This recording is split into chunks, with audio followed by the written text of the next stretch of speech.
Wrestle Plug 444 Life. Ladies and gentlemen, it's time to hashtag get plugged in. The refreshing, empowering moment that we have all wanted from WWE. It's like ordering a medium pizza and then turning up with an extra large and a bottle of Coke. You absolute mouldy cheese fucking baby bell dairy lead dunker shit. What happens is these fucking people live in this fantasy land. Everyone got their shit in, everyone got each other over, everyone looked good, and made the industry look great. People need to fucking back the fuck off Ronda Rousey. New Japan wrestling talent.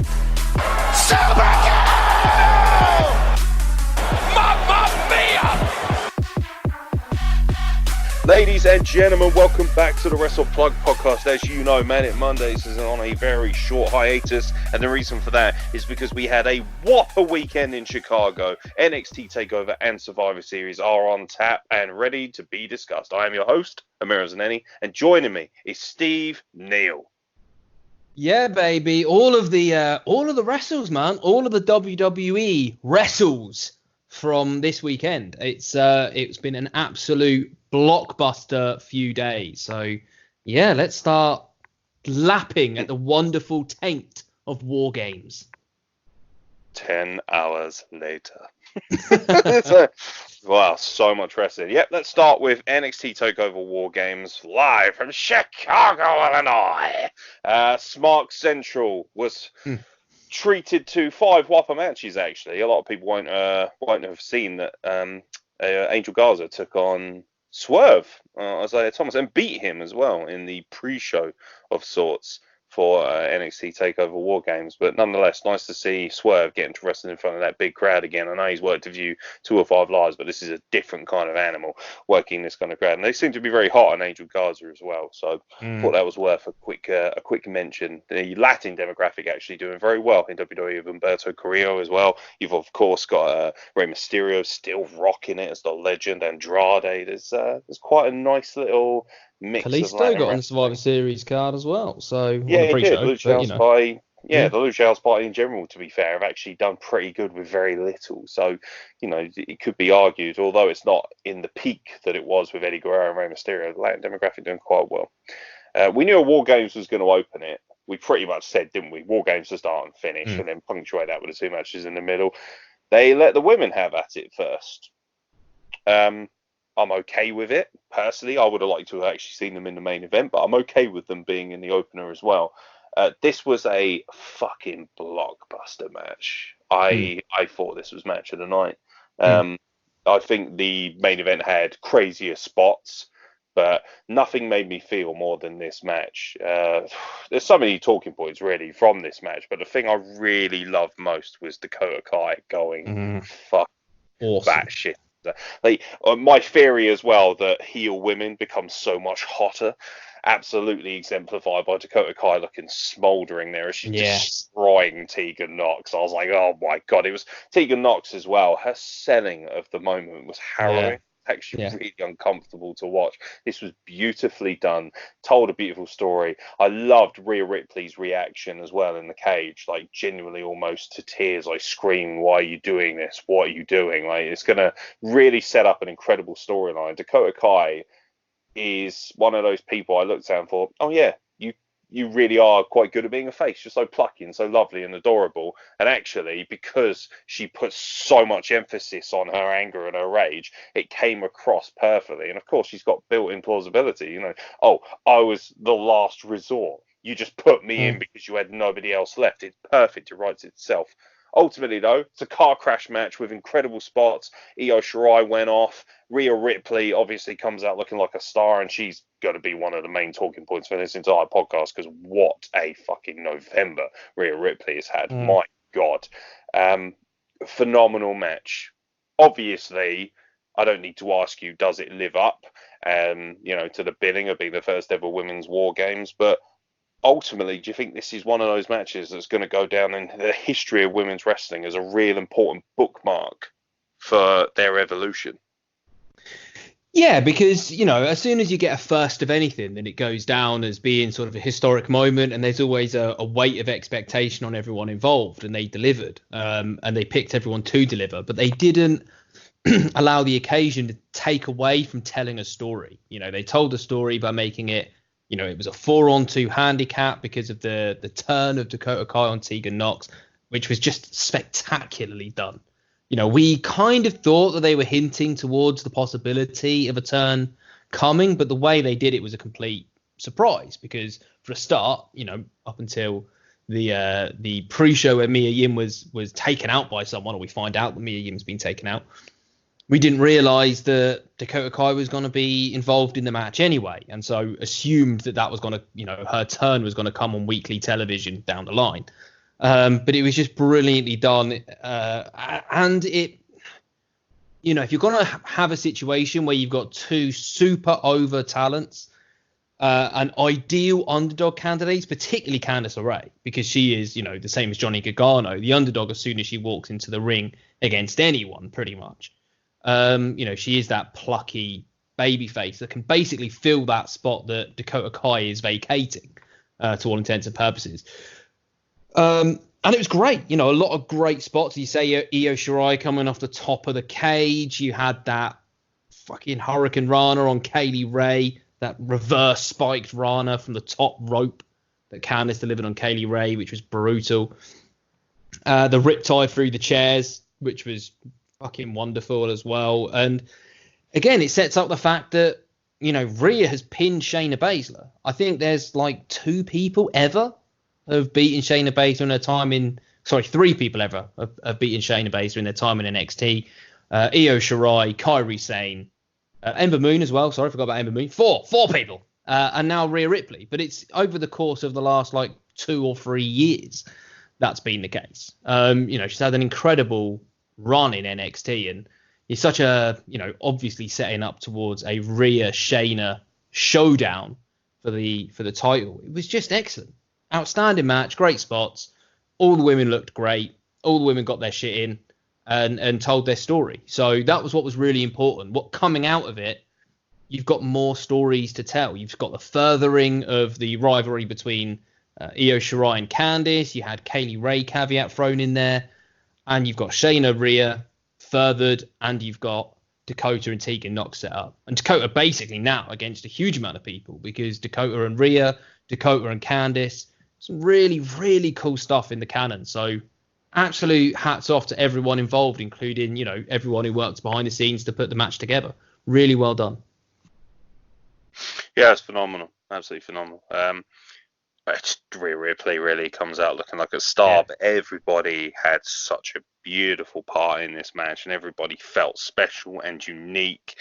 And like you say, actually, it shouldn't be understated, the mammoth kind of opportunity that's been afforded to Rhea Ripley in the sense of pinning someone like Shayna Baszler, who ultimately, was so important in the main roster show as well and was hyped up so well in the main event. So, just 2 big day thumbs up, really. A fantastic effort by everyone involved.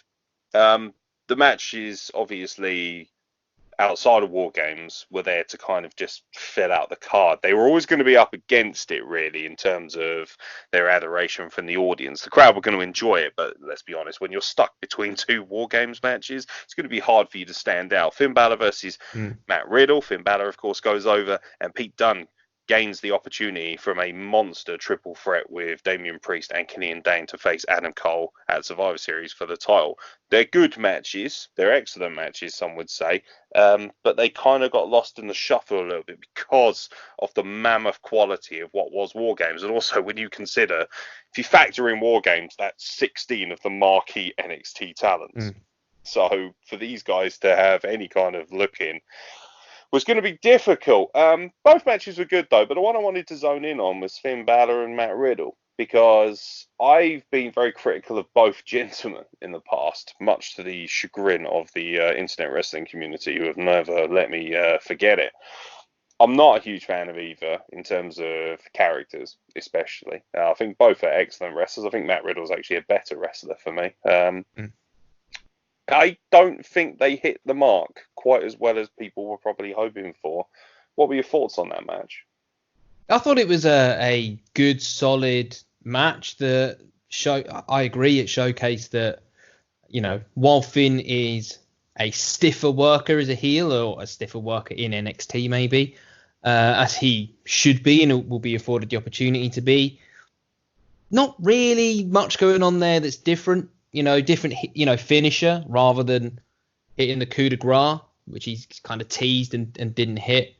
That was well done. It was okay. I thought it was a good match, but Finn Balor doesn't quite feel as marquee as maybe he should, as, the inaugural Universal Champion and everything that he's done on the main roster and all that kind of, he's from the platform that he's coming from down, in quotation marks down, to NXT. He doesn't really feel like he's bringing a huge amount of luster with him. I think he's been far better, just kind of just attacking people and beating the shit out of Gargano and scrapping with Matt Riddle and coming down and getting involved in schmozzes, not knowing where his loyalty lies. That's been exciting and entertaining, and he's definitely got a cool factor about him, Finn Balor, which he just does without having to do anything. You look at him and go, yeah, he's cool. He's definitely got that. But actually, when he starts to wrestle, when he starts to talk, you go, he is good. Arguably, he's very good. But is he world class? Is he right at the top of that bill? He isn't for me. I think Matt Riddle, I agree, is a far better athlete, and I think this match showcased that, to be honest.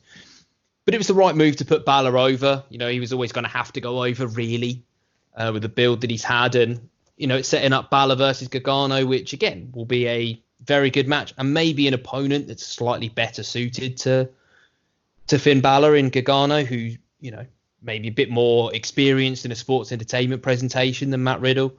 It was a very good match. It just, I don't know, there's something just lacking a little bit with Finn. There's just that little bit that's kind of not quite there in his game that you can't necessarily explain or put your finger on, but that stops him from being really, really, tremendous and one of the best in the world.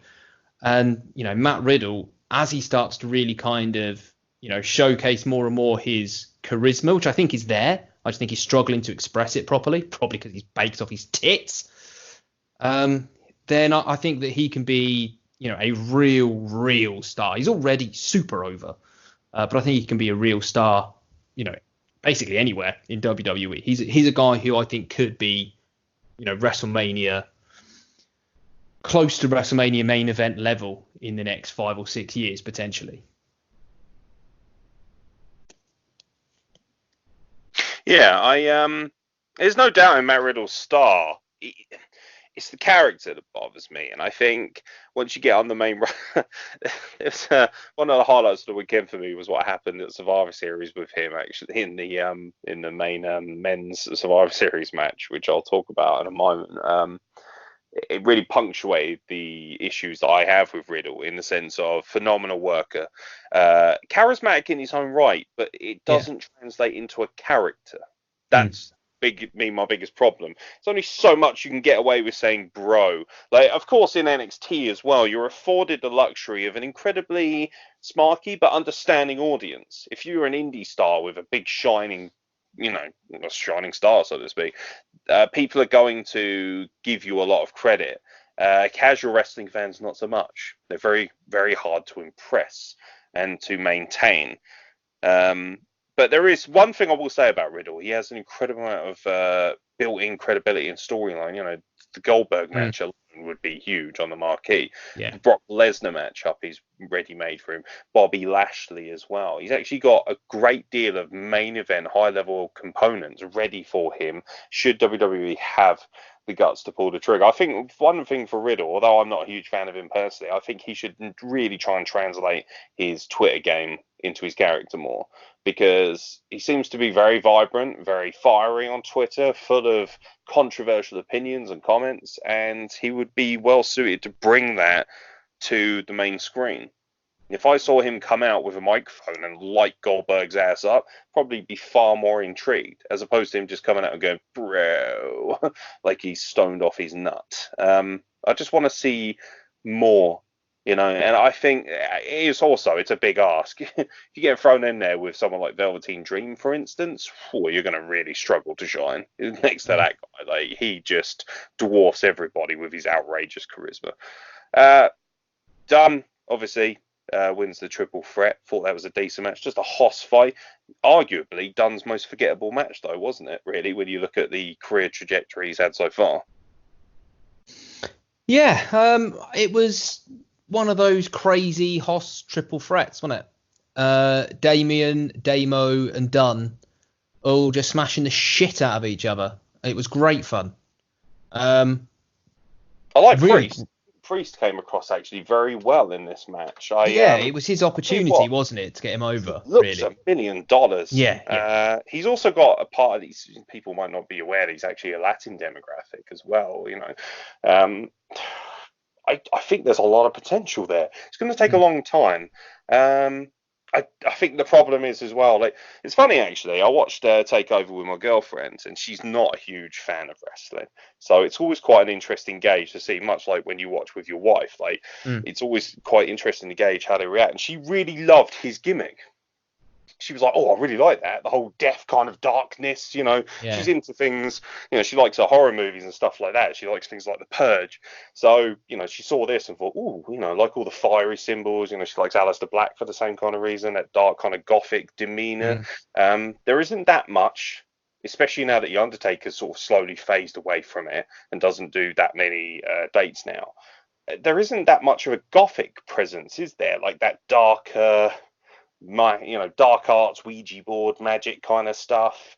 There's not really much of a market for that. So actually, if he can nail that down, that's the kind of thing where you think, actually, you could have a lot of potential. But ultimately, although this match will probably be forgotten because of everything else around it, I thought it was really good, very hard hitting. And I think Pete Dunne is now, for me, I don't like calling people other wrestlers, but he does have that British Daniel Bryan complex. Not to say that he's Daniel Bryan, but to say that he can work with everybody. And Pete Dunne is much smaller than Killian Dane and Damian Priest, surprise, but yet he was the glue for that match. He really brought everything together, and wherever you put him, he's able to do great things. And I'm wondering how long it is before they take a punt on him on the full main roster. I don't think long. I mean, the area that he has to improve on probably is his mic work. His character's great because his character is just, I fucking hate everyone, basically, and I want to just break your hands. Like, he keeps it very simple and he does it very well. He's infinitely watchable, which is kind of how he gets over, but he doesn't necessarily deliver devastating promos as such, particularly sort of by the carny standards of the WWE. I don't know if Vince would look at him and think, you know, that he's a credible enough mic guy at this point. But he can't be too long now, because he just goes out and has great matches every time he's put on a card. He delivers. Like, he is a real reliable go-to guy, and that's why Triple H has kind of, you know, wanted to bring him over to the States and feature him prominently as often as he can, you know, over the course of the last year, 18 months. You know, he's not just been killing it on UK takeovers, he's been killing it for, you know, on just NXT takeovers, you know, pretty regularly as long as he's been fit. I agree, I like Priest. And again, this is the thing of, not to talk about kind of AEW on a WWE podcast, but one of the things that NXT can maybe say, you know, where they have an advantage over AEW is that they've got big guys. They've got more size. You know, with AEW, it's kind of Luchasaurus and Hager, who's not having matches at the moment.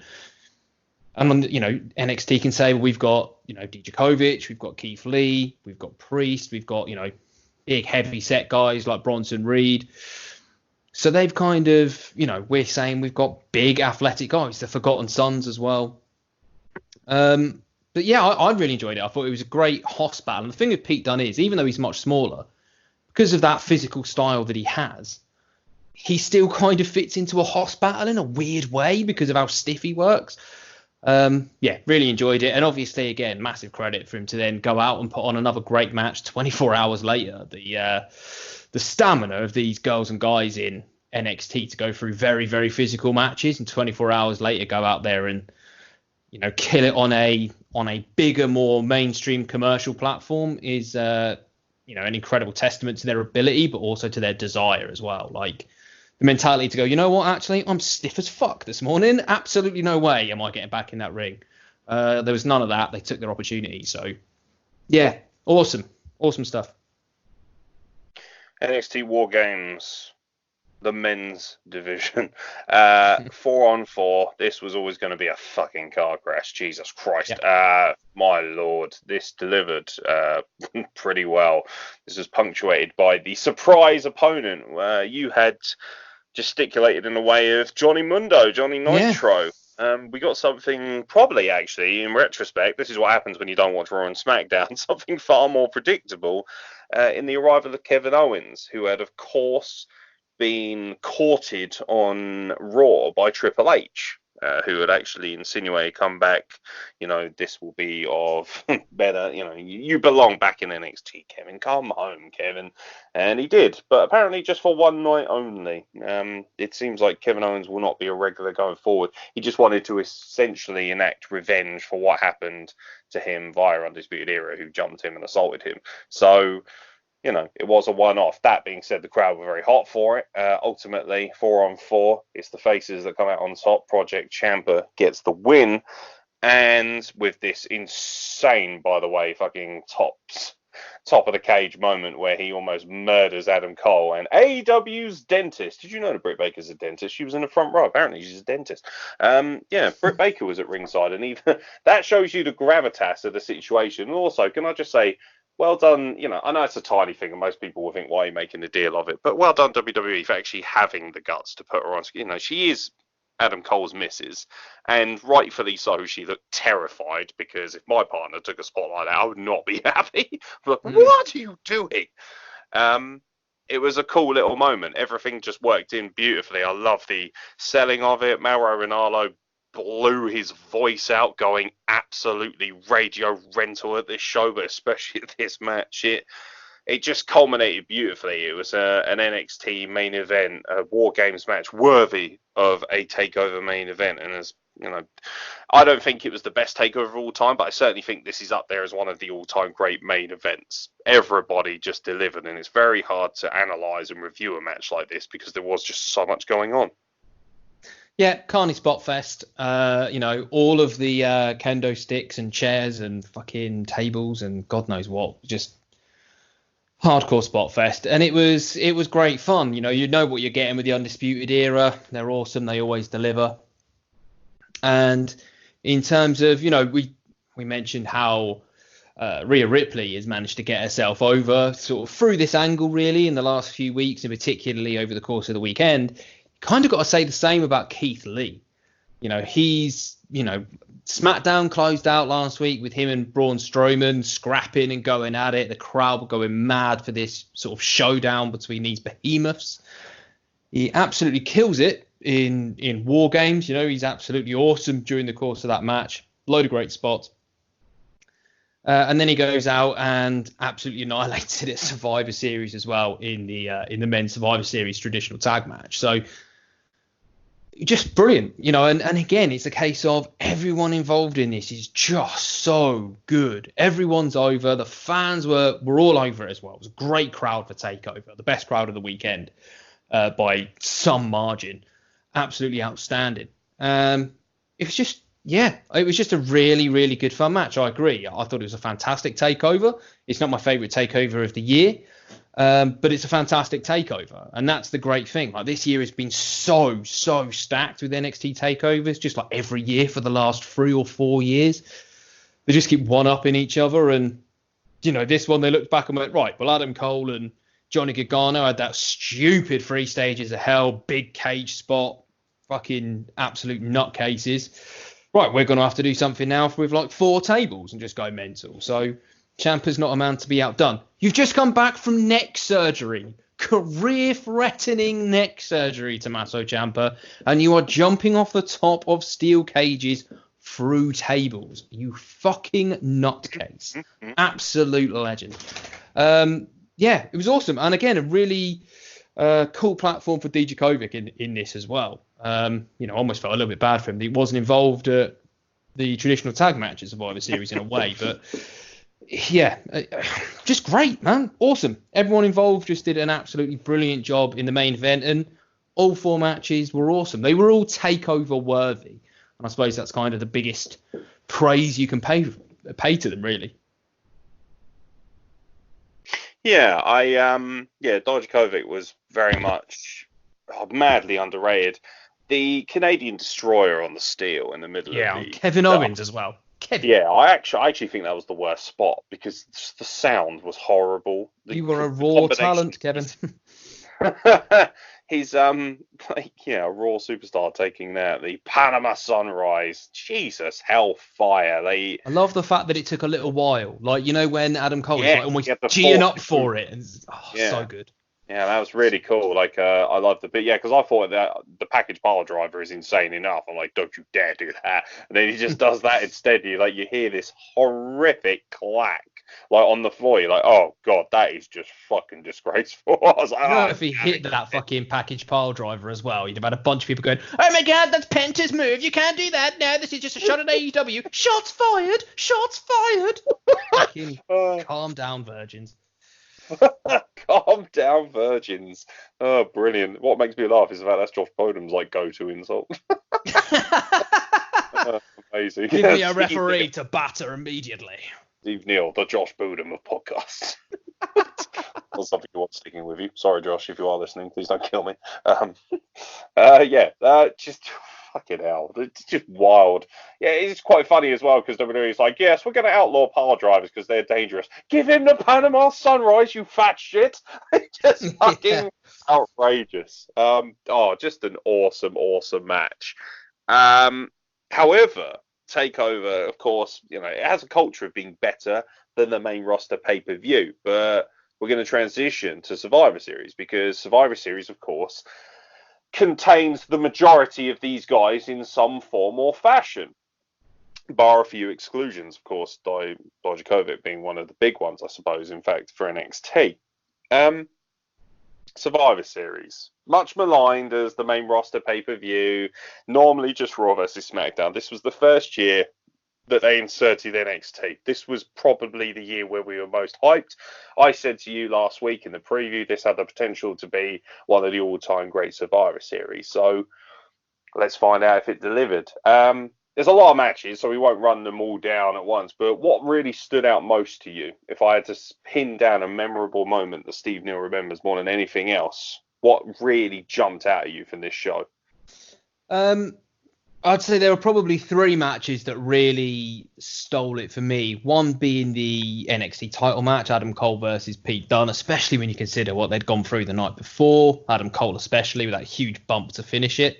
You would think, considering he's got this massive match at Survivor Series, something like Dijakovic or someone would take the bump. Like, fuck it, you're not on the show tomorrow, you dickhead. Get through the tables. But no. But yeah, absolutely, that match was just ridiculous. It was absolutely outstanding. The triple threat match, I thought all the mid-card champs, AJ Styles, Nakamura, and Roderick Strong, was really good. That's possibly my favourite Nakamura match in the sort of main roster, so to speak, of WWE. And I thought the men's Survivor Series traditional tag match was, for the most part, great as well. It wasn't all good, but there was a lot of really, really good stuff, particularly the build of Keith Lee. Really good stuff involving the women as well, and some not so good stuff involving the women. But those were the kind of 3 matches, I think, that I was really taken. Obviously, the tag triple threat was great. It was a fantastic card. There wasn't really any stinkers on the card as such. There were certainly 1 or 2 underwhelming matches or portions of matches. But yeah, certainly those were my kind of 3 standout matches. The match that really stood out to me actually was the men's Survivor Series match, which is a surprise because there were so many matches there that people thought would steal the show. I asked our Facebook and Twitter feeds who they believed would be the show stealers, and the majority of people came back with either Pete Dunne versus Adam Cole or the triple threat match involving the mid-card belts, Roderick Strong, Shinsuke Nakamura, and AJ Styles. For me, both matches were great, but not really show stealers. For me, it was actually the marquee talent and the nonsense, the absolute nonsense of this 5 versus 5 versus 5 match. It was just great. The men delivered such a fantastic storyline from bell to bell. Now, even though Volta was eliminated first. Volta being in this match alone was something of great excitement to me. A lot of people are not happy with the direction and the booking of what they did in this match with Volta, but I will say one thing, it just adds to the drama, the suspense, and the talking points of said match.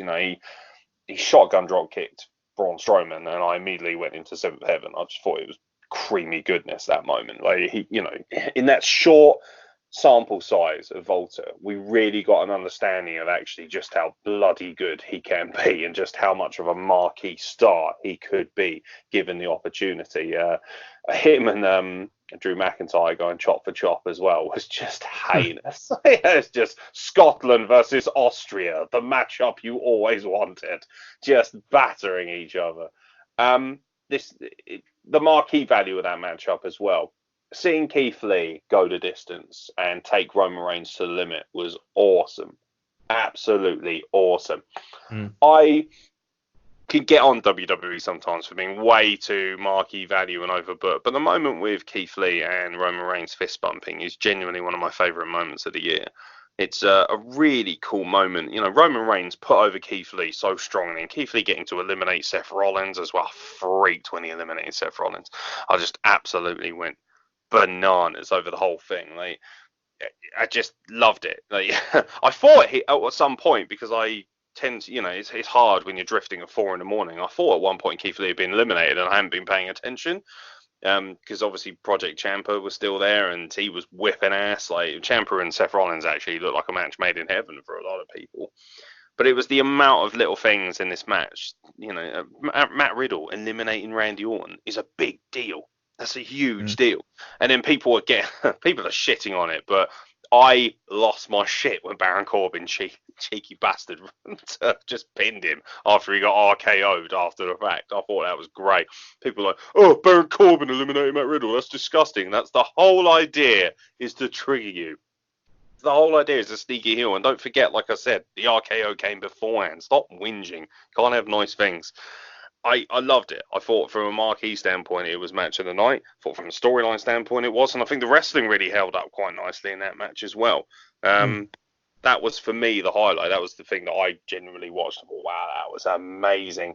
Everything else was of an acceptable or excellent quality, but nothing really struck me like that match, other than, actually, Rey Mysterio versus Brock Lesnar, which I actually thought was incredibly good fun. Something you mentioned before this podcast, which I'll allow you to speak on, but like Brock Lesnar, he really delivered so well in this match. And Rey Mysterio and Dominic, that moment as well, where they both hit the 619, that's a worldy moment. That's the kind of thing that you really have at WrestleMania. That's a WrestleMania moment. That's the sort of thing that people are going to remember 20 years down the line. People are going to review that footage. I remember when, Rey and his son hit the 619 on the Beast. It was great. They really sold it. I thought he was going to do it. And also, Dominic has got an amazing 5-star frog splash. He was up in the air. Fair play to you, lad. I know he's been training and whatnot, but, to be able to get in the ring and deliver that kind of offensive move so early on in your life, I thought it was just an amazing moment. Really popped for it. Loved the story that was told. And that was the one thing I think the Survivor Series lacked, if I had to critique it, was there wasn't enough story. Nakamura, Roderick Strong and AJ Styles sounds amazing on paper, but there was no charisma to the match. There was no story. It was just, hey, look at these 3 great wrestlers. And I love wrestling more than anyone else in the world. But if you're watching WWE in any format, even NXT, you're watching it because you want the whole package, not because you want indie-rific matches. This on AEW would have been phenomenal. But ultimately, I'm watching Survivor Series because I want to be entertained as well as enjoy world-class wrestling. And for me, it's controversial to say, I didn't think there was any entertainment value to that match other than just the sheer athleticism and the excellent technicalities of 3 great wrestlers. You don't get story at Survivor Series, do you? At Survivor Series, you just get these 3 guys are facing each other because they are the representatives of their brand. Yeah. That's The brand really. warfare thing is always going to be slightly overdone. Obviously, the overwhelming story coming out of this is that Raw is shit, but everybody knew that going in. It very much sort of reflected how people feel about the brands, because NXT came out on top. SmackDown was just behind them, plucky, looking good, provided some great entertainment, and there was Raw right at the back, way too long, and nobody cares, so you can have one win and piss off. For the War Which came on the Raiders. pre-show. Yeah. Yeah, exactly. A really good Three match. matches That was a good pre-show match. in the end. Yeah, I was a little bit surprised to see the Undisputed Era, especially in the tag team match, end up on the pre-show. With the New Day now, it's not the kind of match I would have expected to see there, but it was. Cruiserweight title was good as well, but once again, much maligned, pretty much forgotten. Bit of a shame. I would have liked to have seen them actually go for the brand thing with that as well, properly. I think that would have been quite cool. They did it in like a really weak way where like, oh yeah, Kalisto's just been like drafted to SmackDown and Akira Tozawa's just been drafted to Raw. It's like, it's a 205 live match, mate. It's not like fuck about. Lazy, like that was just like quick, try and make it look like it's a brand match, even though it's not. And it's like, nah, not having it. It just kind of helped sort of pad the NXT record, didn't it? Really, more than anything else. And of course, that big clusterfucky tag match as well. Again, like, oh shit, we haven't got anything for these 10 guys, 12, I think it was 20 guys actually, because it was like 10 tag teams or something insane like that. It just threw everyone out there. I picked Street Profits, thinking, go on the Profits, and they fucking lost in the final to Ziggler and Rude. That's definitely stuff that people just don't really care about. But yeah, there's so many talking points. It's so hard to cover it all, really, when you have so many matches like that. We've looked at what sort of really stood out. On the flip side of things, what didn't stand out for me was the main event. The main event should really, people can't critique WWE. Once again, this is another marquee pay-per-view, and they had the balls to put the women on last in the triple threat match. And people aren't going to like it, but I am so tired of Becky Lynch at this point. It's not a case of being shoved down your throat. It's a case of having the same thing shoved down your throat. I think that's a big distinction. I think wrestling fans as a whole have a really bad time communicating that to Twitter, social media, or even to the company when they're, throwing their toys out. We all do. It's part of being a wrestling fan. You've got to have a bit of a whinge. I'm watching this match and I'm sitting there thinking, do you know what? Just really sloppy. There was a lot, and I was quite critical of the first match as well. The opening match of the night of the main card was the Women's Survivor Series match. Now, I know I'm definitely in the minority on that one. I didn't think that was that good a match. I thought it was very sloppy. I think without the storyline and the motivation of Rhea Ripley, I think it would have struggled even more. I must admit, it's when it came down to Banks and Ripley, it was great. Can I just say Sasha Banks at this point starting to become really underrated actually as a worker. I think Sasha Banks might be one of the most complete wrestlers that WWE has. Great persona, great character, stunning to look at, and on top of all that, genuinely a world-class in-ring worker that tells great psychological stories. Really enjoy her work. And her and Ripley bounced off each other beautifully. But I love women's wrestling, more so than I do probably anything else in WWE, and I felt slightly flat. I felt like the women didn't deliver on this show, and that's not because I'm a man and I need to mansplain things, because anyone who's listened to this show will know that we are obsessed with women's wrestling, and in particular this evolution of sorts. And I just thought the main event stunk a little bit. It stunk. It was really botchy. Like you mentioned to me, the spot, it really stood out to me. It was that moment when Bayley was in the corner and, Baszler is clearly gearing up to, charge at her. And Becky Lynch takes an age to get in the ring and cut her off, which is what she's supposed to do. And it made Baszler look ridiculously stupid, because she had to then slowly jog and then almost come to a fucking standstill while Becky Lynch took an age to recover and get in the ring. And I'm sure people, Becky stands will be like, oh, well, Baszler should have taken more time. It's clearly her fault. She's green. Like, no. Just because Becky Lynch has had a phenomenal year does not mean that she is completely immune to critiques. And I also, Baszler won, which was the right choice. Absolutely the right choice. And it cemented the fact that, NXT is dominant on the grand stage. However, having Becky Lynch just batter her afterwards really annoyed me. And not only that, it looked quite cheap, because it's not a case of she squared up to her and then they started fighting again and she got the upper hand. She literally swept her legs out while she wasn't looking. Like, it was actually a bit of a heel maneuver to do, just a proper bitch move. It made Becky Lynch look very much like a sore loser to me.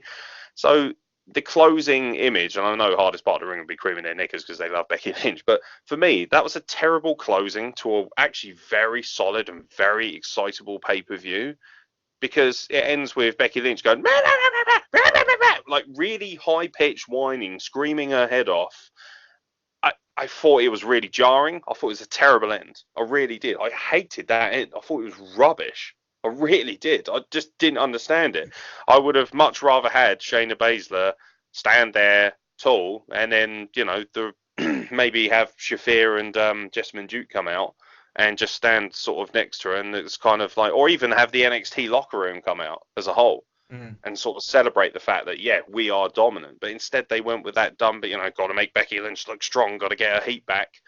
And, you know, all you could hear was Becky Lynch and that unbelievably high-pitched whine. I just thought, that's not fun for me. That's not a good ending. And frankly, for one of your big four pay-per-views, I thought it really fizzled out very quickly with that match. And that's a big disappointment, because I said to you that match was the match that I was most looking forward to. When I saw it in the main event, I couldn't believe how lucky I got. I thought, oh my God, amazing. Like, I'm going to get to see Baszler do her thing on the biggest stage of them all. And obviously they're very high on Baszler, thank God, because she is by far and away the best women's heel they have. But I just thought it didn't work. It was disjointed, it was clunky, and even in the Survivor Series women's match, the whole storyline between Candice LeRae and Io Shirai being taken out and then coming back and using that as a device and a platform to get the sneaky win, that didn't work for me either. What they should have actually done is have Rhea Ripley overcome the odds and be the sole survivor. But instead they went for the cheaper, kind of underhanded tactics. And I felt like that took a very slight shine off of what Rhea Ripley was trying to do and what really they're trying to say with Rhea Ripley, which is she is definitely the future star. So it's swings and roundabouts for this show. Overall, I thought this was an amazing pay-per-view, actually. Really enjoyed watching it from start to finish, watched it live, but I felt flat and a little bit deflated from the premise and the delivery of what the women were trying to do. Yeah. I'll go back. Brock versus Ray. I'll start there. Brock versus Ray, I really enjoyed, and you know, as I said to you earlier, like, Brock's had a fucking good 2019. Like, if we're being completely objective about it, he's got to be in with a shout at the end of the year of Male Wrestler of the Year in the WWE, particularly outside of NXT, because other than, I know there was the squash with Kofi Kingston, which was, you know, terrible booking. That's not Brock's fault. That's, you know, what happened with the show overrunning or whatever. It was bad idea from bad creative. But he's just every match that he's had. He had good matches with Seth Rollins. I know it's not cool to say Seth Rollins has had good matches anymore, but Seth Rollins is a very, very good professional wrestler. He's just a bit of a dick. But he had great matches with Brock. He had a really good match with Finn Balor to open the year out at the Royal Rumble. You know, he's just been delivering another really, really, you know, good presentation against Rey Mysterio. When he's motivated, there aren't that many better than Brock Lesnar to give a great sports entertainment presentation. When he's happy to bump and sell for people and tell that story, he's really good at it. And we always talk about, you know, he's got this huge ego, and of course he does.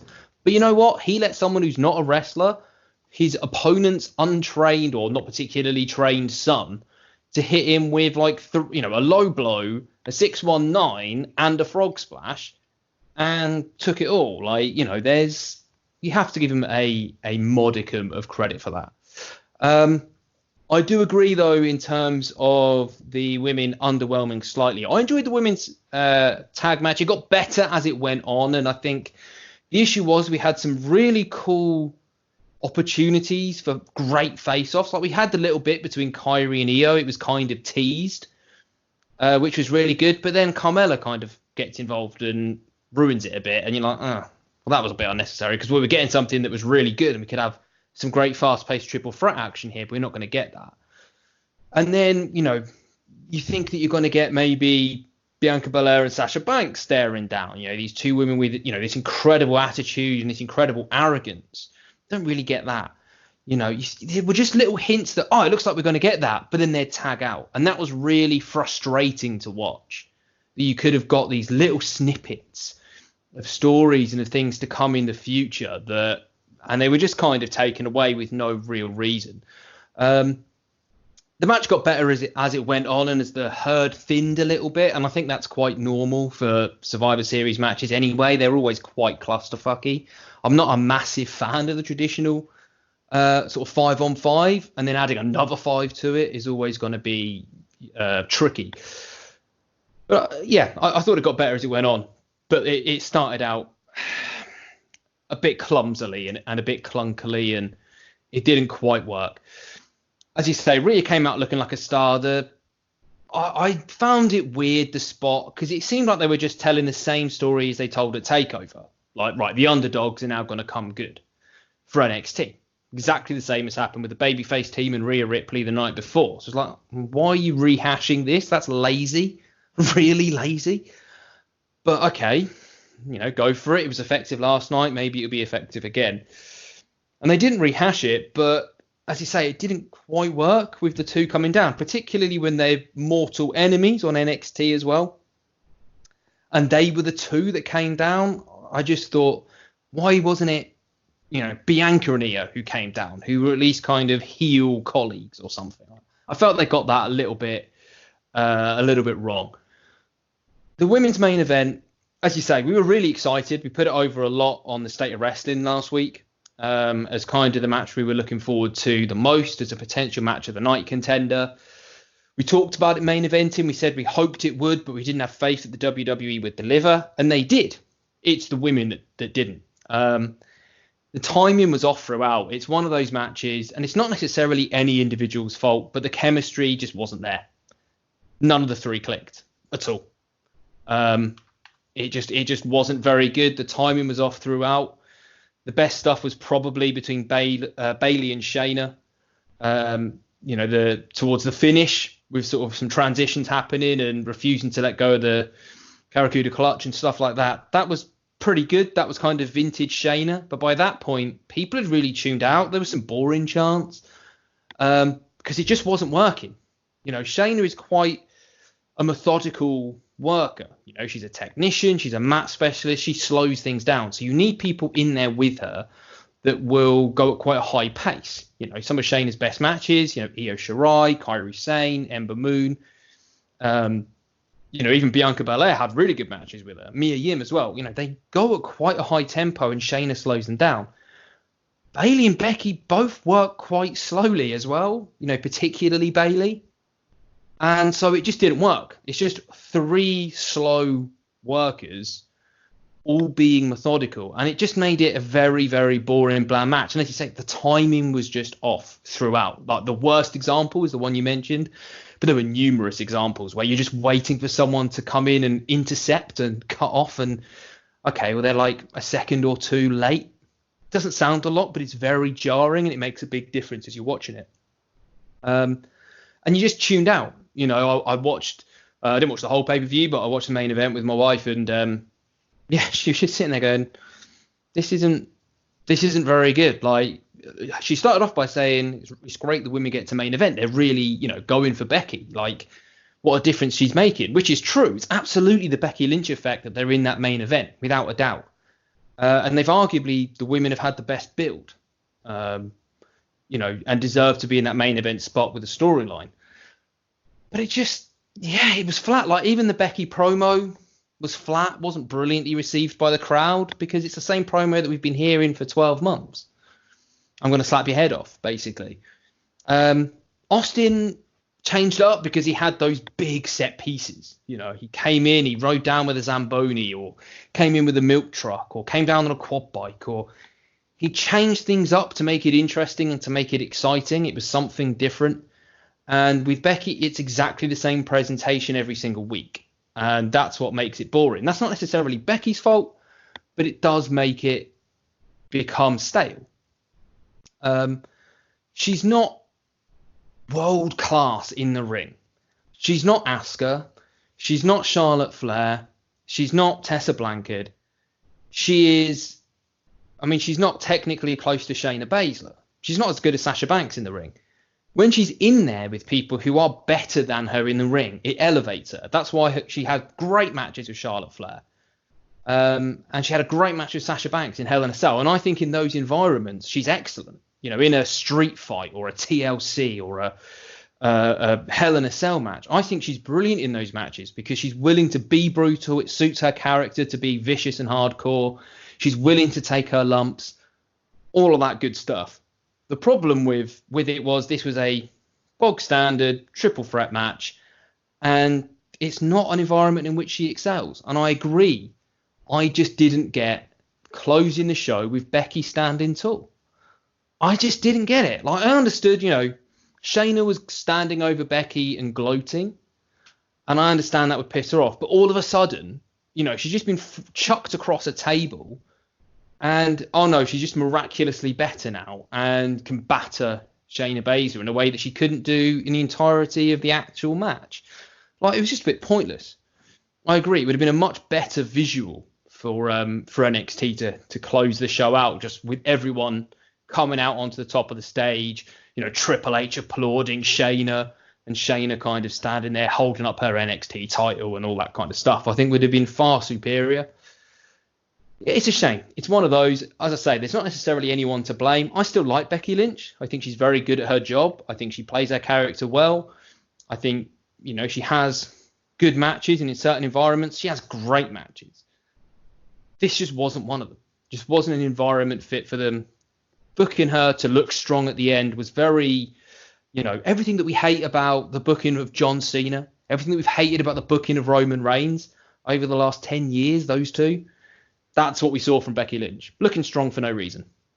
Making someone else look a bit shitter for no reason. And it's just frustrating. Not elevating the other person. It's expecting to be elevated or needing to be elevated all the time. However, having said that, I agree. I thought overall Survivor Series was outstanding. I thought it was a great pay-per-view. I would go as far to say that I actually enjoyed it as a spectacle more than I did WarGames. Now, the WarGames matches were maybe better than anything we had on the Survivor Series card overall, but I just really enjoyed the spectacle. And you know what? I enjoyed seeing fresh matchups. I enjoyed seeing stuff that we haven't seen before or haven't seen often. I really enjoyed seeing Roderick Strong in there with AJ Styles and Nakamura, getting something different to what we've had in the WWE. And I really enjoyed seeing the dynamic between Undisputed Era and the New Day. Like, that match on the pre-show was really, really good. And we forget just how good, Kofi and Big E are, because it's all about the sports entertainment presentation. Go out there and have a good 6-minute match. When was the last time the New Day went out and had a great match before this weekend? It's probably their rivalry with the Usos, right? This was them going out and just killing it and being able to go kind of NXT style, indie style, whatever you want to call it, just 100 miles an hour. It was great fun. It was just, getting those different dynamics that Survivor Series can produce, but adding NXT in really, really shook it up and elevated it. It finished in a lot of ways how you would expect with what's going on in the current climate of wrestling. Raw can afford to take the losses because Raw is always going to have that baseline of loyal audience. They're always going to get between 2 and 3 million people every single week, no matter what's on. Do you know what I mean? They've got that as a baseline. SmackDown have gone to a new network where ratings have been probably a little bit underwhelming to where Fox want them to be. So they couldn't look completely weak and ridiculous, had to give Roman Reigns a big victory and stuff like that. But NXT is the one involved in the Wednesday Night Wars. NXT is the one that needs to attract viewers. That's the one that's getting, 750 to 900,000 people tuning in on a weekly basis. They need to kind of capture some of that WWE audience over. I don't think they're stupid enough to think, oh yeah, that's right, NXT will go and take some of AEW's audience. That's fine. No, they don't want to be competing for those same group of fans. AEW's got an audience that they will need to grow. And NXT have got their hardcore audience. And they've got an easy way to grow it, which is steal the viewers that are watching Raw and SmackDown. There's an extra 1 million or 2 million people that watch Raw and SmackDown every week compared to NXT. And this is what the show was basically designed to do, saying, look how fucking good NXT is. They're better than what you're watching on Raw and SmackDown. And that's a WWE saying this. Go and watch it. Like, they deserve your attention. So it's basically just a ploy to try and score some wins in the Wednesday Night Wars. And it'll be, for those who are interested in ratings, and we're not huge on it, but it will be interesting to see how much of an impact, if any, that has on the ratings on Wednesday. Whether, NXT suddenly is up at 1.2, 1.1 million, or whether they're pretty much around the same as where they've been over the last few weeks. That'll be an interesting test. But overall, I really enjoyed Survivor Series. I thought it was a great, fun show. And, we do complain and bitch and moan and criticize WWE fairly and rightly for being stale, unoriginal, boring, predictable, putting out absolute bollocks so often. But this was a fucking great show, because all this is about is saying we don't care about Lana and Rusev and all that kind of nonsense. All we care about is going out and putting on just really good wrestling matches for the sake of, we want to win. We want to be better than the other guy. It's that simple. And I really enjoyed that premise, because it's not something we get from WWE on a regular basis. So yeah, I really enjoyed it. Yeah, I agree with you on the premise of less is more in terms of the delivery of your storylines. The premise of Survivor Series should be very simply brand supremacy. It's probably why it's becoming the best time of year to be a wrestling fan, especially now that NXT's involved. What this now means is that next year, Survivor Series becomes even more exciting, because NXT isn't going to go away. NXT isn't going to just go back to being a developmental brand. It's a serious main event level brand now. So it's only going to improve.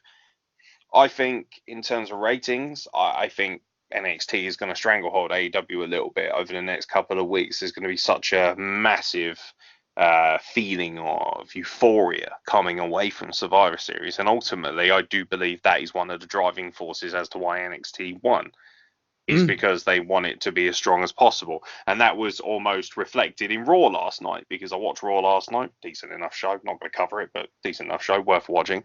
And a lot of it was, NXT this, NXT one, NXT this. They kept highlighting that like, tune in this Wednesday. Find out what happens after NXT dominated Survivor Series. Like, very smart booking, to be honest. Very smart business to have NXT go over. Not just from a fan's perspective, which is great. This was a win-win for WWE, because NXT is the most popular brand with the fans. The fans want fresh, exciting new material. They got all of that delivered to them over the weekend in the form of an NXT-only pay-per-view, and then an NXT domination at a main roster pay-per-view. That whole follow-up, including the storylines, it seems like the perfect storm for WWE. And like you say, we give WWE a lot of stick, because when you're the biggest game in town, that means you deserve the biggest criticisms, because you are supposed to be the be all and end all. You're supposed to be the pinnacle. That's what WWE fans always say to us when we get in arguments with them. They always say, yeah, well, WWE is the be all and end all. When me and Nick Payne first started talking about wrestling and stuff, he'd always say to me, yeah, well, WWE is the be all and end all. Right, well, if it's the be all and end all, then it deserves the most criticism. It's as simple as that. It's as simple as that. If you are at the top of the market, then you should be putting out a quality of product that reflects that. And when it doesn't, then it should get more criticism than anybody else. It's the same reason why with anything in life, if you buy a top quality product, say you go out and buy a top quality TV from Samsung, you expect it to deliver in that fashion. If you go and buy one that's made by, Mr. Lim's Chinese factory down the road for 20 quid, don't be surprised when it goes bang. It's that kind of thing. And I, for one, think that WWE absolutely owned it this weekend. I think Survivor Series was better than Takeover. I thought it was a better spectacle. I thought it was a more enjoyable entertainment format. The argument's definitely there for some people that the wrestling quality might have been slightly better, but I don't think that's necessarily even the case either. WarGames kind of, makes that argument quite defunct, I suppose, because it is more of a hardcore element. Obviously, you're going to get more spots, big, gigantic car crash spots, but that's not to say that both shows weren't fantastic.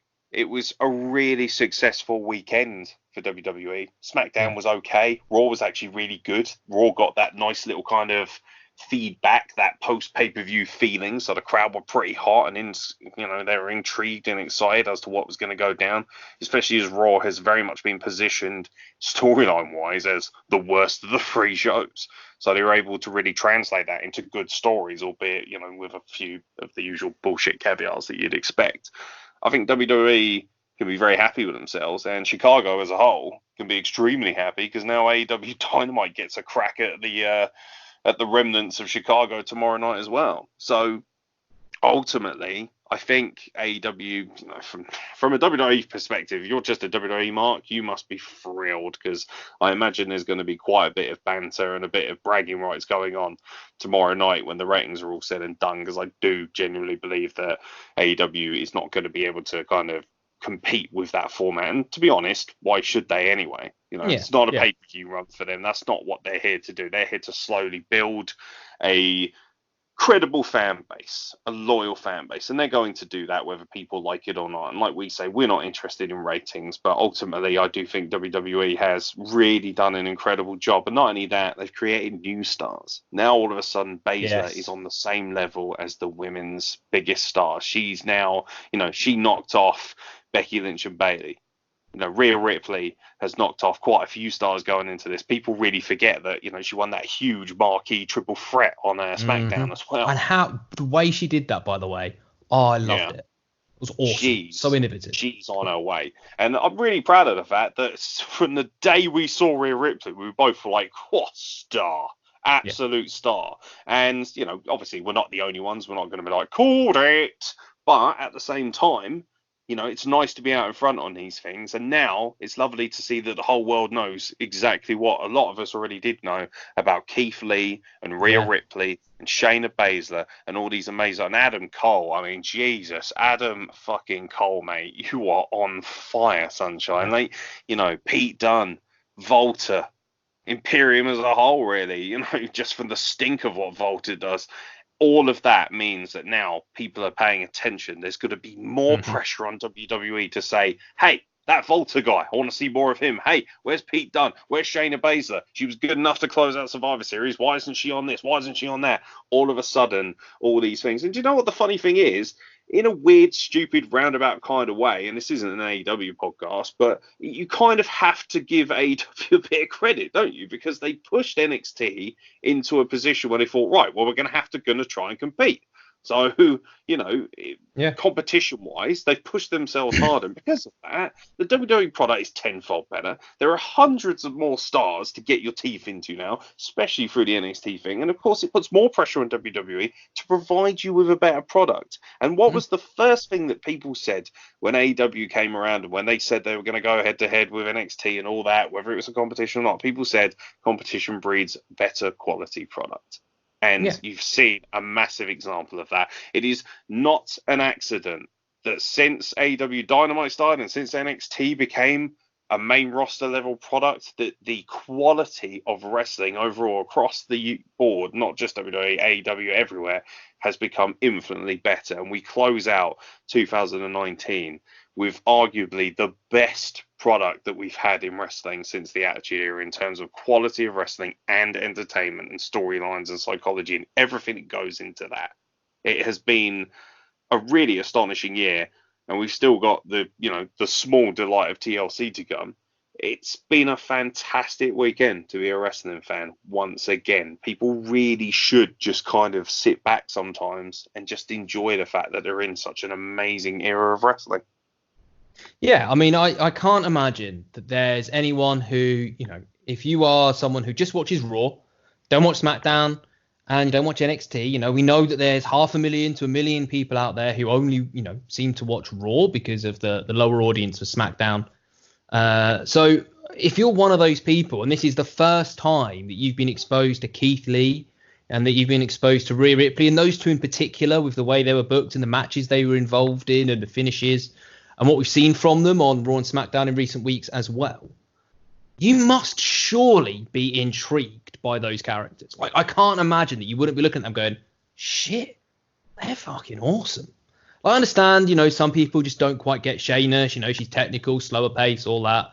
Maybe don't get as excited for Shayna Baszler as they do. But someone like Rhea Ripley, great look, big, but like imposing. She's got the height, the power, muscular. She looks like someone who can tear your head off. She acts like someone who can tear your head off. Great in the ring. Like, you must be excited about that. We've always, as soon as Keith Lee came, signed, we heard that he'd signed, it'd been out there on social media, he was there at a takeover waving. We've been banging on about Keith Lee and how good he is. Now, it's taken a little while to get going. He's had injuries, booked him a little bit weird at the beginning because they had other stuff, other priorities, other people they wanted to push. Matt Riddle was going to come first, all the rest of it.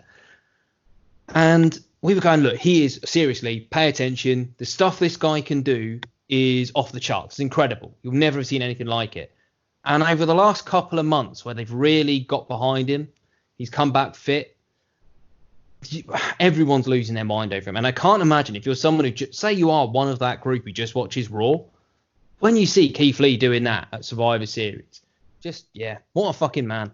You've got to just be losing your shit for Keith Lee. I can't imagine how you wouldn't be. Like, the guy is incredible, and he just offers everything. He's got representation, athleticism, power, charisma in absolute buckets. He is an absolute star. And if Roman Reigns, if he's good enough for Roman Reigns to put over in the way that he did, as you say, which was fantastic, continuing to put him over on social media as well, why would you not tune in to see more of that? And I think that's just great for Wednesday nights, because all that does is, okay, well, people are now paying attention to NXT for the first time, and then they hear about, hang on, there's also more wrestling on another channel. So actually it is going to end up having, some element of success for people then saying, well, you know what, let's check out AEW if that's going to be something similar to this product. So it's just good for wrestling when there's great shows that go on wherever they are. And when it's WWE, it's even better, because they are the biggest, most famous, most historic kind of company that's out there for a mainstream audience. And when they put on great shows, everyone kind of benefits in the reflected glory. Ha, Keith Lee pun. Boom. Beautiful work there with that pun. I love that. I echo that sentiment. I really do. It was a absolutely phenomenal weekend for wrestling, and we're not the only ones that think so as well. We even got a little bit of fan interaction coming into the back end of this weekend. Jay Miller sent in a soliloquy. Boy, did he ever. At Jay Miller 911419, give our good brother a follow. Jeremy Miller always got a great hot take on wrestling. In reflection of Takeover, women's WarGames match was awesome. All 8 women did their part, and still can't believe Dakota turning heel on Tegan Nox. Hopefully the knee is okay, and what Rhea and Candice did was unbelievable, and just proves that even if Shayna left NXT, they would be perfectly good, if not better. I knew Balor was winning against Riddle, but it was a lot closer than I thought. Good match for the return of the Prince. Priest was really good in his first takeover. Dane was a little underwhelming, and Dunn was just done, which isn't a bad thing. It's a good thing. Good match, and the best man won. In terms of the men's war game, holy shit. Era proved they are the dominant group, but Ciampa, Lee, Dijakovic, and fucking Kevin Owens proved they were just a little bit better at the air raid from the top of the cage through the tables. Jesus Christ, I thought he was dead. In terms of Survivor Series, the women's match was good. Didn't like that Candice and Io were removed because of doctor stoppage. Kind of fucked, in my opinion. Good to see Sarah Logan and Dana get something. I thought Sarah Logan, I must admit, actually did stand out in that match. It was something I didn't really get to touch upon. I thought Sarah Logan actually looks quite good at the moment. I think she's putting as well. Her and Nikki Cross seem like they're a match made in heaven, actually. Just look perfect together. Asuka turning on Charlotte was awesome, and Rhea hitting the Riptide on Sasha just proves that the current NXT roster is on par, if not better, than the 4 horsewomen these days. Sami Zayn was great during this match for Shinsuke. I like the ending of the match. I'm glad Roddy got the win, and in a sneaky way, just like the era would do. What a match by Adam Cole and Pete Dunne. When Dunn hit the bitter end, I thought it was done, but no. See what we done there. But no, the Cole with the sunrise on the apron, Jesus, proving that, in my opinion, Adam Cole is the best NXT champion of all time. Period. The Fiend and Daniel went to war, and I thought when Daniel hit the knee, it was all said and done. I was screaming no, no, no, but in the end, the Fiend pins Daniel clean. No fucked finish, LR Seth and the Hell in the Cell match. Great match. And now who does the Fiend face next? No idea. There's going to be a big reveal apparently on SmackDown as well. By the way, apparently they're going to enter somebody new into the Funhouse. No idea. It's probably just going to be a puppet of Vince McMahon or something. But everyone's speculating that it could be a huge star. Or maybe Liv Morgan. Obviously, yeah, that's the main one that people love to talk about. Yeah, they're obsessed with this whole idea of Sister Abigail, but the reality is that they've already shown her as a puppet, so why would they bother having a real one as well, unless they were going to try? I don't know. It's very strange. I don't know. We'll wait and see. Give the man the time to be creative. The men's match was a lot less enjoyable. Some things that stuck out. Riddle pinning Randy Orton was a shock. Owens hitting Gable with the frog splash instead of Ciampa had me thinking, but then Ciampa pinned KO after Willow's End and smashed that to hell. Oh, okay. And the final two being Keith Lee and Roman. I knew Roman was winning, but dear God, let's get these two signed for a rematch. Please, God, take my money. Lesnar and Mysterio was good. I like that Ray and Dominic did a double 619 and dropped 2 dimes, but it wasn't enough, I guess. I don't like that Brock retained. I think it would have been a better feel-good moment if Ray won, but Heyman said, fuck that. The women's triple threat was, to say the least, lackluster, and in my opinion was the worst match of the night. I liked how Shayna locked in the clutch when Bayley went for the elbow drop. What I didn't like is how the man had to get the last say in the spotlight at the end. If this doesn't result in Shayna versus Becky in a singles match, say at Mania or sooner, we'll be highly disappointed. All in all, great pay-per-view and still shot the NXT 1 Survivor Series. I give this 3 gingers and a Bollywood boy, and he's put in brackets Sunil. So good choice. Sunil seems to be the more popular one of the two now, soon, after his little 24/7 run. Ian Deal's been in touch at EA_Z90. WarGames women's match was amazing. The women evolved much better than the 4 horsewomen. Dakota turning heel was just perfect and nicely done. What do you think about this this build? They're kind of building up these women as the next 4 horsewomen, so to think. You know, they're kind of almost aligning them as opponents. Why not? You know, there's no reason why that can't be a Survivor Series match or a WrestleMania match, to be quite fair. Down the line, it's not a terrible idea. I think they're just trying to build new stars, which is exactly what they should be doing. And look, Charlotte and Becky in particular, Sasha and Bayley are probably just behind them. They're in the stratosphere of women's wrestling globally. They are the names and faces of women's wrestling. But, you know, they're all now, I guess, kind of in their 30s. So you have to start building through this next generation of these talents, you know, not Shayna necessarily because she's older than all of them, but the Rheas and the Dakotas and the Tegans, who were all in their 20s, coming through, hungry and ambitious. I'm all for it, man. The more women's, you know, top women wrestlers we have, the happier we are at the end of the day. Yeah, absolutely. It continues by saying the men's War Games was really good. Kevin turning up was fucking amazing. He didn't watch Survivor Series. However, he was thrilled to say that Baszler winning. Thank fuck. So happy to see her win. As for Becky, she is so fucking boring. Promo is stale and in-ring is not as good. She needs a good wrestler to look good. But I guess Roman Reigns is main event in Mania, so oh, the boring joy. That's something that's come out, actually. They've released the betting odds early. I don't know what that means, really, but they've released the betting odds early for Royal Rumble, and Roman Reigns is the overwhelming favourite to win at this point. And there is strong rumours coming. It was CM Punk about 2 weeks ago. Yeah, that's very true. Very true. They're obviously, I mean, to be fair, I haven't seen any indication that suggests that Roman Reigns is just going to come storming back in and completely control the roster. I think they've actually booked Roman Reigns very well at the back end of this year and kept him in a good position. So give it time, see what it does. I mean, if he does win the Rumble, fair enough, then feel free to go off. But give it a why shot. would that be a problem, though? I don't understand why the concept that Roman Reigns was forced down our throats 2 or 3 years ago, and that means that he should never get back to the top of the card when he is clearly a marquee talent. I think it's a ridiculous premise to think that he should. Isn't it? Yeah, but his booking's been really good. His booking's been really good for a long time. Wins the Rumble out of nowhere, I don't think that really. I think it What depends do you mean as out well of nowhere, though? Everyone's wins the Rumble. It's a bit out of nowhere, isn't it? Like Nakamura winning the Royal Rumble was fucking out of nowhere. No, but then we also had, John Cena win the Rumble. That was probably the most telegraphed win of all time. Yeah, that was an awful. That was a terrible Royal Rumble win. It's a hit and miss. Roman Reigns, when he won it last, that was freaking obvious as well. That was when they had a huge momentum. Yeah, they had this huge momentum going into the Royal Rumble, which made them a standout obvious. Like, okay, they've been winning every match for 6 months. I thought it was very obvious last year. It's still this year's, one just gone, I thought. Who won the Royal Rumble this year? I can't even remember who won the Royal Rumble. I know, that says a lot though, doesn't it, about Seth Rollins, that he won the Rumble and we forgot. Oh, yeah, already. Of course he did. Yeah. It can be hit and miss. I think they really soured the Royal Rumble a lot with that 2 or 3 year stretch with Batista. And the Cena one was fucking. It was absolute drizzling shit. You knew it was happening from the get go.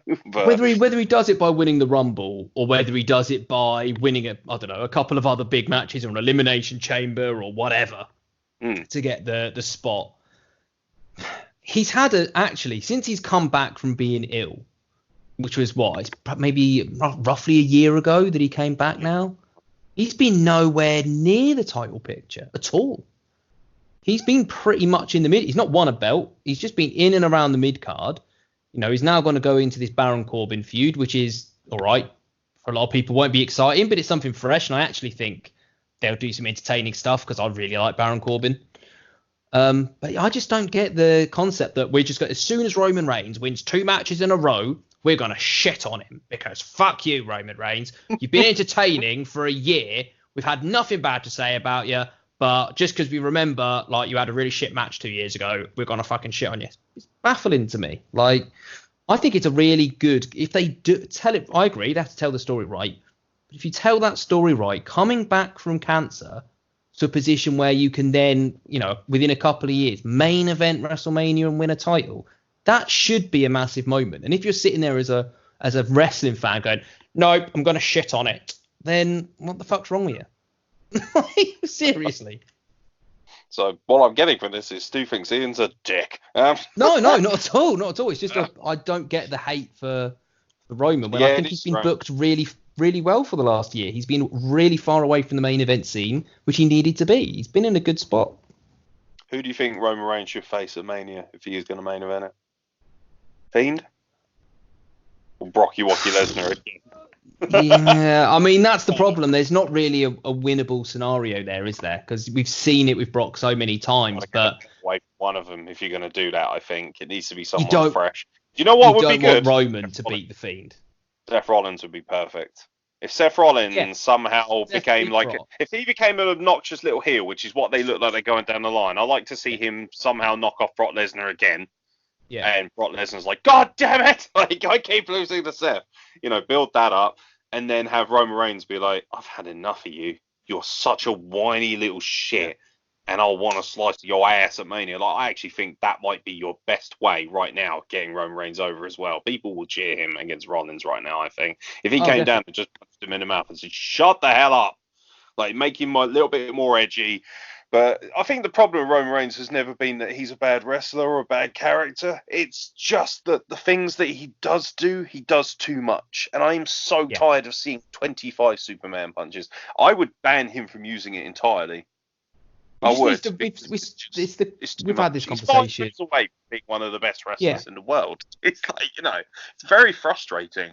Yeah, to watch. It's a conversation we've had many times. All he's got to do is add a couple of different slams, backbreakers, whatever, something of that nature in there, and give us a different finisher from Superman Punch Spear. Give us a submission.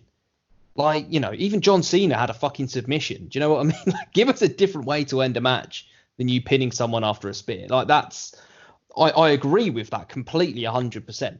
I wouldn't put him in there with the Fiend, because if there's one thing that's going to give Roman Reigns heat, it's going to be if he's the only man to beat the Fiend, clean. Mm-hmm. That would people will fucking murder. Yeah, that's not the right booking at all. Ian goes on to say that he believes the NXT women are much better than the main roster women. It's a fairly good argument to be made there, to be honest, especially if Yeah. you remove Charlotte Flair and Asuka from the equation. Yeah. Just to add on boring Strowman, he is so fucking boring. Can't deal with this guy. Keith Lee is a fucking star, however, so good to see him like this. And that's our interactions as far as Survivor Series goes. Yeah, he is boring though, any Braun Strowman. God, he is. Best thing he's done in years is get drop kicked by Volta. Let's be honest. It's the running around the ring thing that gets on my tits. Like, that The was last fun. time I enjoyed him was him throwing an office chair at Roman Reigns' face. That was the last time that I enjoyed Braun Strowman, when that office chair just came out of nowhere and just clocked Roman in the fucking head. That was in like 2017. I think that was the SummerSlam match, wasn't it? That big schmozzle, the Great Balls of... No, yeah, SummerSlam 2017. It was, that yeah. happened. Fucking hell. That's the last time I was entertained by Braun Strowman. My God. Yeah, absolutely. Anything else to add, mate, as far as Takeover and Survivor Series goes? No, mate, absolute blockbuster. Just, yeah, credit, man. Like, we spend a lot of time, as you know, as we said, we spend a lot of time shitting on WWE, fairly, rightly, and understandably. You know, we've made no kind of, shame about our love for NXT. We've made no shame about our love for AEW and Impact and lots of other alternatives. But credit where credit's due. WWE killed it this weekend, both in terms of NXT TakeOver and delivering in terms of the main roster. And it wasn't just the fact that, the NXT, the matches that featured NXT talent were brilliant. We really enjoyed Brock Lesnar and Rey Mysterio, which was an out-and-out sports entertainment presentation of two WWE guys. So, just credit where credit's due. It was a really, really good weekend. Absolutely was. Absolutely. We look towards State of Wrestling and Dress on Thursday, ladies and gentlemen, where we'll be covering whatever topics are left lying around. Most likely we'll be discussing Mauro Ranallo and the Corey Graves incident that unfortunately unveiled over Twitter. We'll also be having a look at what AEW's had to offer this week, obviously, with such a whopper week for Chicago in general. So it'll be interesting to see what AEW Dynamite delivers, and of course anything else that you guys want to discuss. Right now on Twitter, we've got a tasty little topic going off where people are giving us their most unpopular opinions in wrestling. So if you want to get on Twitter and tweet us with your most unpopular opinions on wrestling, we'll be reading those out and checking those out on Thursday, because there's some really good ones there, and I thought it'd be a nice little break from the usual sort of nonsense involving some idiot from NWA or vice versa. So a nice little interaction for you guys. So let us know what your most unpopular opinion in wrestling is, and we'll be reading them out this Thursday for the State of Wrestling Address. Steve Neal, thank you very much for joining me to discuss NXT TakeOver and Survivor Series. No worries, man. Absolute pleasure. Yes, indeed, ladies and gentlemen. Don't forget as well, Manic Mondays returns next week, guys. Quick hiatus this week, of course, with the amount of content covering between NXT, WWE, and, of course, the CWP show that I covered as well. We felt that it would be a little bit overkill throwing Manic Mondays at you as well. Manic Mondays will return next Monday, so we look forward to that. We'll also be covering Revolution Pro Wrestling Live at Cockpit 48. We'll have a couple of guys in the house for that this Sunday. So if you are going to that show and have any opinions on it, don't hesitate to get them in, and we'll cover them for the podcast too. But from myself, and from Steve Neal, thank you very much for listening, and we will catch you very soon for more content from the Wrestle Plug.